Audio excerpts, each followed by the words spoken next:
اس کے معاف تو نہیں کیا. یہ جو باتیں ہیں نا یہ مناسب نہیں, یہ مناسب نہیں. اگر رویے اچھے ہوں گے, تعلقات خوشگوار ہوں گے, تو بیویوں نے کیا کرنا ہے مہر کی رقم لے کر بھی. زیادہ تر بیویوں کو میں نے دیکھا کہ ان کے شوہر جن کے ان کے ساتھ اچھے ہیں, انہوں نے خود بخود ہی مہر کو چھوڑ دیا کہ میں نے معاف کر دیا, مجھے نہیں مہر چاہیے, سب کچھ ہی آپ کا ہے. اور ہے بھی ایسے, ہے بھی ایسے. میری اپنی بہو کا بھی ایسے ہی ہوا الحمدللہ. انہوں نے 2.5 لاکھ مہر کہا اور ہم نے کہا جی ٹھیک ہے. میرے بیٹے نے 50,000 پے کیا اور 2 لاکھ جو ہے وہ ڈیفر کیا. نکاح ہم نے 2 ماہ پہلے کیا تھا, سوری 2 ماہ نہیں, 2 ہفتے پہلے کیا تھا, 2 ہفتے بعد رخصتی کرائی تھی. تو اس کے بعد پھر میری بہو نے مجھے فون کر کے کہا کہ میں نے باقی مہر معاف کر دی. یہ بھی ایک اس کی محبت کے اظہار کے ایک طریقہ تھا. لیکن جو بھی ہو اپنی خوشی سے. آپ یہ مرد کو یہ کہنا زیب نہیں دیتا کہ بھئی تو میں نے معاف کر دے, نہیں. ہاں اگر بیوی اپنی خوشی سے معاف کر دے تو ٹھیک ہے, لیکن مجبور نہیں کیا جائے گا.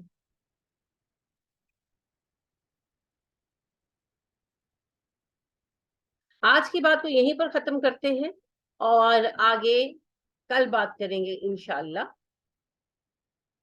کیونکہ آج ہم غزوہ بدر کو تھوڑا سا ڈسکس کریں گے بعد میں. آج چونکہ ہم نے غلامی کا موضوع پڑھا ہے اور مہر کا بھی, تو کوئی سوال اگر آپ لوگ پوچھنا چاہیں تو پوچھ لیں. مہر کے بارے میں جو شرعی حق مہر کی کا راگ الاپا جاتا ہے, کوئی مہر شرعی حق مہر نہیں ہے جی. مہر کی کوئی مخصوص مقدار نہیں. نبی اکرم صلی اللہ علیہ وسلم اپنی بیویوں کا جو مہر رکھتے رہے وہ 100 اوقیہ چاندی تھی. 100 اوقیہ چاندی کی اب قیمت نکالیں گے تو ٹھیک ٹھاک نکلے گی. کسی ٹائم انشاءاللہ میں چیک کر کے آپ کو نکال دوں گی, لیکن لاکھوں وہ جو ہے لاکھوں روپے میں جائے گی, 2-2.5 لاکھ روپے میں جائے گی. ایسے نہیں ہے کہ یہ جو کیا ہوتا ہے 32 روپے 4 آنے کوئی شرعی مہر بتایا جاتا ہے, ایسا کوئی شرعی مہر نہیں ہے جی. کوئی سوال نہیں ہے. چلیے پھر آج کی بات یہیں ختم کرتے ہیں, اور کل انشاءاللہ آپ مجھے یہ 4 آیتیں سنائیں گے بھی. سبحانک اللہم و بحمدک ونشہد ان لا الہ الا انت ونستغفرک ونتوب الیک. السلام علیکم ورحمۃ اللہ وبرکاتہ.